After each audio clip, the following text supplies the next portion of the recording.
Welcome back to the ROKK Rundown. I can't even have this conversation without starting with Ron Bonjean and why he's here today in a tuxedo. Hey, come on. I always try to dress up for the ROKK Rundown. You know that. Now, listen, today's a very special day. Tonight at the Trump Kennedy Center, the premiere of the Melania documentary is happening, and my wife and I are going. Amazon's put a lot of money into this, and we're going to go and show our support and check it out. Okay, great. Well, I'm glad you dressed up. Rodell and I feel underdressed. I am dressed for the war. I am dressed for the elements. I like it. Yeah. I like it. Let's start with this. This week, going into next week, we're going to be talking again. Here we go. It feels a little like Groundhog Day, like we say, about funding, right? Federal funding. Congress is going to come back and we're going to talk about whether or not we're going to have a shutdown, right? This shutdown feels, or the shutdown discussion feels a little different. To me, my perspective is that this one has a little bit more of a grassroots element. A lot of calls going into offices saying that they're not happy with funding of ICE specifically because of what's happening in Minnesota. Mm-hmm. I'm curious about your perspective about this particular shutdown as opposed to the last. A week and a half ago, if we were talking, this wasn't going to happen. This wasn't a calculated thing. I think that you're right in the videos of what people saw happen with this two law enforcement officers shooting that man.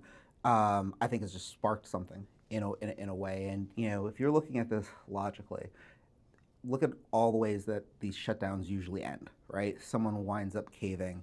It's hard for me to think that the president, even though I think he, over the last couple of days, because he's kind of been forced to, has been trying to step back a little bit, de-escalate a little bit. It's hard for me to believe that he's going to acquiesce to all these Democrats' demands. So it's like, well, if you're looking at it from a logical standpoint, why are you doing this? I think even if Democrats don't get everything that they want, this is now going to be a huge issue going into the election, and it's going to be inescapable.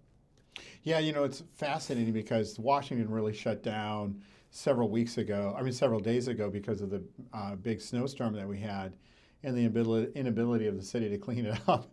And so this shutdown has really creeped up on us. I don't think we were watching this 2 weeks ago, a week ago, even. I only think a couple of days ago were we starting to seriously pay attention to this. And now this could be the first time where Trump and Democrats come up with the deal to fund the government. They seem to be doing that dance.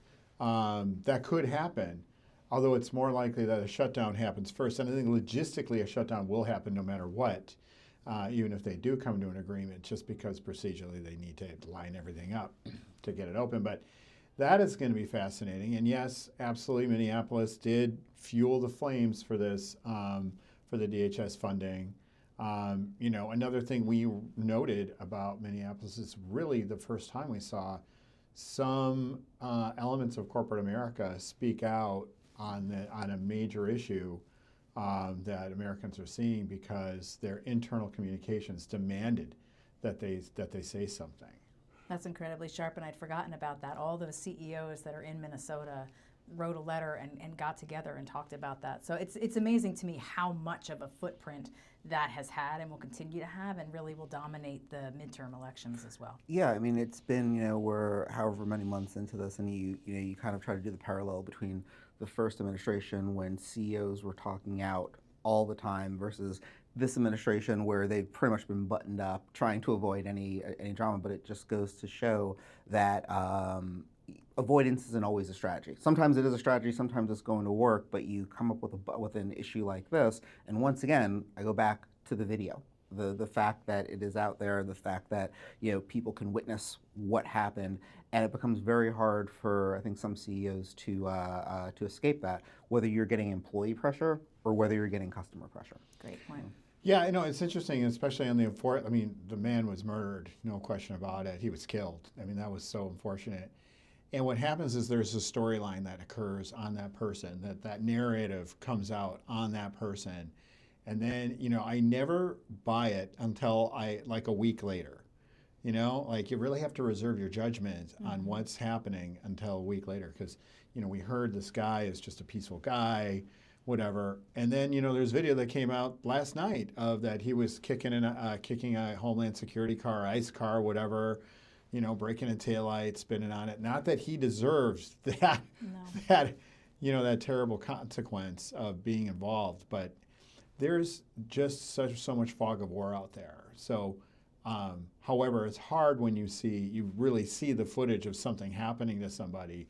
You can't. There's no spinning of it. There isn't, and that's why you saw the Trump administration recalibrating itself and starting to de-escalate the situation. You see them pulling out of Maine, Tom Homan going to Minneapolis, trying to change up how they're doing it. They're no longer going to be doing raids, apparently. They're going to be doing, really focusing on the criminals. That's a de-escalation and trying to take the air out of the tire, so to speak. Okay. Yeah. Well, I think that we've got 3 must-watch, right? We got to watch what's happening in Minneapolis and Minnesota as it unfolds. We've got to keep an eye on the funding as it unfolds. And we're going to need a full report next week on this big premiere that you're going to see tonight, Ron. Absolutely. And one thing that I encourage people to watch is local weather forecasters. They are amazing. I'm telling you, Sunday night, there was a clip that went around Washington on Instagram. And the news, I think it was a News 4 guy. I don't know who it was. It wasn't Topper Shut. We revere Topper Shut. But he said that there would be no school for kids in Washington area the whole week. And we're like, really? How would you know that? He was right. So keep watching local weather, people. I love it. Thanks for joining us for the ROKK Rundown.